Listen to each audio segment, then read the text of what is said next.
bringing it all.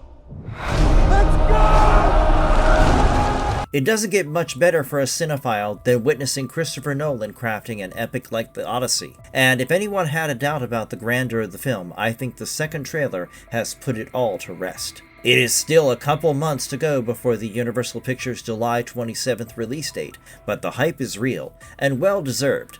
I mean, it's not often that you have a star-studded cast, and the trailer almost makes it look like the characters from the epic have been brought to life. Of course, there have been a couple of flaws pointed out by the critics, but I am more excited about the iconic theater experience of the Odyssey than losing my mind over the slightest of creative liberties. In this video, I will bring you some of the insane hidden details and talking points about the new trailer, and this will have you better prepared for the release.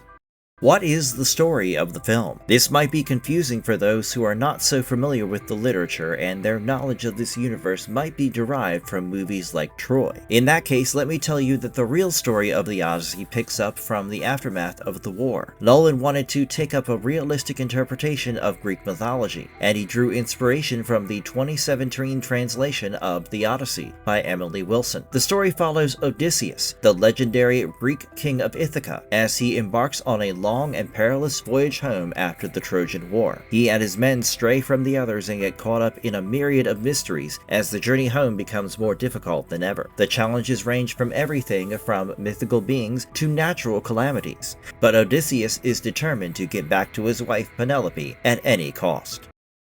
Tell me what you remember is such a significant opener. I don't think that the new trailer could have started in a more appropriate way than the dialogue. Tell me what you remember. This is basically a voice that asks the protagonist, Odysseus, and it seems like the voice belongs to Calypso. Now, before I head into the other details, what really strikes me is the significance of this dialogue. The Odyssey is an ancient piece of literature, and for many of us, this is something that we have learned about in school. The ones fortunate enough to study this in details probably did so during their college education. But if you are a grown-up, chances are that you don't remember every little detail of this epic. When the new trailer starts with this dialogue, it almost seems like Nolan is asking us the question, and I have a feeling that the movie will use the opportunity to give us the details of the years of war that ravaged Odysseus and his men.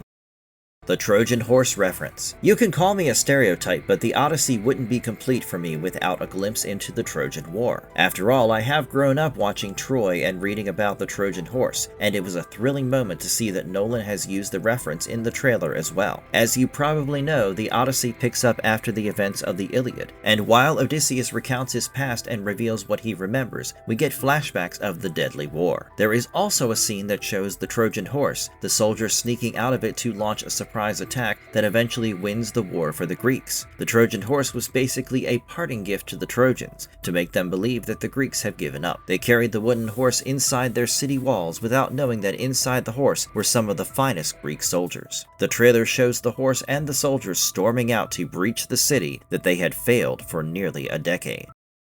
The dialogue seems seriously Americanized. I did tell you before that there are some things in the trailer that haven't gone down well with the critics, and one of them is the kind of dialogue that we have seen. For instance, Robert Pattinson's character Antinous tells Tom Holland's Telemachus, "You're pining for a daddy that you didn't even know." Also, there is a line where Telemachus says, "My dad is coming home." I do understand why the dialogues might have raised a few eyebrows, because this is not the kind of vocabulary that you expect from a period drama. But my take on the matter is that Nolan is known for his unique take on stories, and this one might be his modern representation of the story. If that is the case, then maybe the Americanized dialogue shouldn't bother anyone, and in any case, the visuals more than make up for any such flaws. Robert Pattinson's Antinous will be an annoying villain. You can already see in the trailer how Antinous bullies Telemachus, and the real intent behind his behavior is something far more sinister. Basically, with Odysseus gone for so long, many have assumed that he will not be coming back. As many as 108 men see this as a great opportunity to take over the throne by winning over Odysseus' wife, Penelope. Antinous is one of these suitors, and it is up to Penelope's quick thinking and delaying tactic that keep them at bay. Now, this is something something that the viewers might have trouble comprehending, because you have to consider the Greek culture of extreme hospitality. The suitors cannot just be thrown out of the house, because that would anger Zeus, and also let us not forget that it has been over a decade since Odysseus is gone. Many of the Ithacans believe that they need a new king, and it is not really up to what Penelope prefers personally. This is what makes her struggle so realistic, and I love how that has been explored in the trailer as well.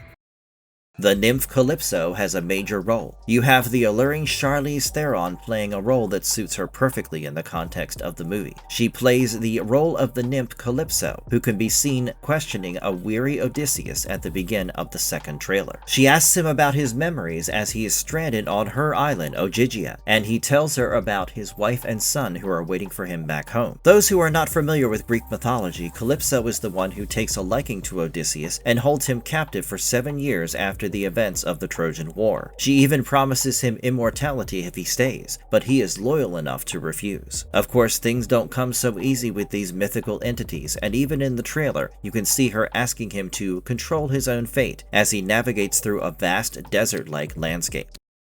Who are the giant warriors in silver armor? This scene from the trailer is hard to miss because it just shows that the mighty army of Odysseus is no match for these giant warriors. They appear in their silver armor and they break through the line of soldiers effortlessly. They are far too strong and they simply toss a few of the soldiers like they are toys. This makes the others run for it, but you can see Odysseus putting up a fight like the brave warrior that he is. They are probably the Laestrygonians, and you can also see them walking up to the ships to wreck them in one of the scenes.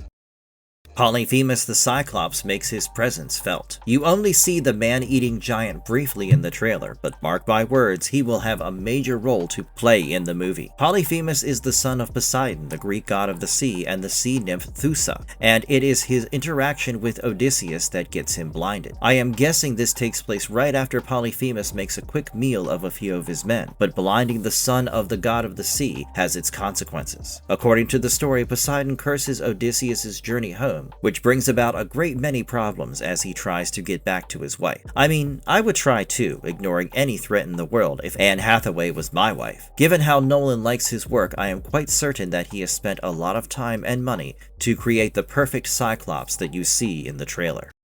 Can we see some sea monsters in the movie? I can assure you that there are going to be some deadly sea monsters that Odysseus will have to deal with as he desperately tries to find a way home. Those who are familiar with the story will know that Scylla and Charybdis will show up, and Odysseus will have to find a way to navigate around them. What we do get in the trailer, however, are a couple of scenes from his time at sea as his men seem to be caught up in a nasty storm as they row furiously to steer clear from the impact zone. Another scene shows them trying their best to move away from a massive whirlpool in the water ahead of them. I can already tell that there will be a lot of aquatic action, and I cannot wait to find out how Nolan executes the scenes without relying too much on CGI. Some characters have been purposely kept in the dark. If you have major stars like Zendaya and Lupita Nyong'o in the film, it is unusual to keep them away from the first 2 trailer videos. However, Christopher Nolan does things differently, and that is precisely how it is. Also, actors like Elliot Page, James Remar, and Corey Hawkins have been purposely kept a mystery, and I wonder what the plan is with these characters. Maybe he is just saving them for later marketing because these are still early days with more than 2 months remaining.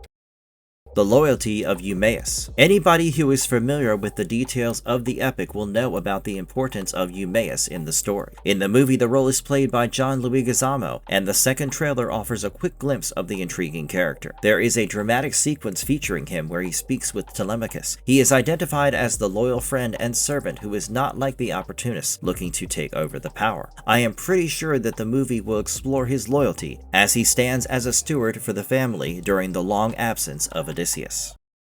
A $250 million budget is insane. I know this is Christopher Nolan that we're talking about here, and he is easily one of the modern-day greats of cinema. However, $250 million is still a massive budget, because it means that the film has to recover the same, which often becomes a challenge. The thing with period dramas and epics like the Odyssey is that the majority might not even be interested, but at the same time, if the film clicks with the audience, Nolan will easily make the money back and more. Maybe that is is why he has Americanized the dialogue, to make it more accessible and appealing for a larger audience. The Odyssey marks the comeback of a memorable journey for Nolan after his success with Oppenheimer, and I don't think he could have picked a more different story. Yes, some are arguing about the historical accuracy, and some are picking on the dialogue, but I think if you put these aside and enjoy the grandeur of his storytelling, you are in for a wonderful time. The actors are top-notch, and so far the performance of just about everyone has been impressive. I expect at least one more trailer before the final release, and I will be sure to break that down for you as well. Let me know in the comments below what you think of this latest trailer of the Odyssey, and also share your thoughts on the casting choices and the unique dialogue. If you appreciate the efforts to bring you this content, please hit the like button and subscribe to our channel for more such videos.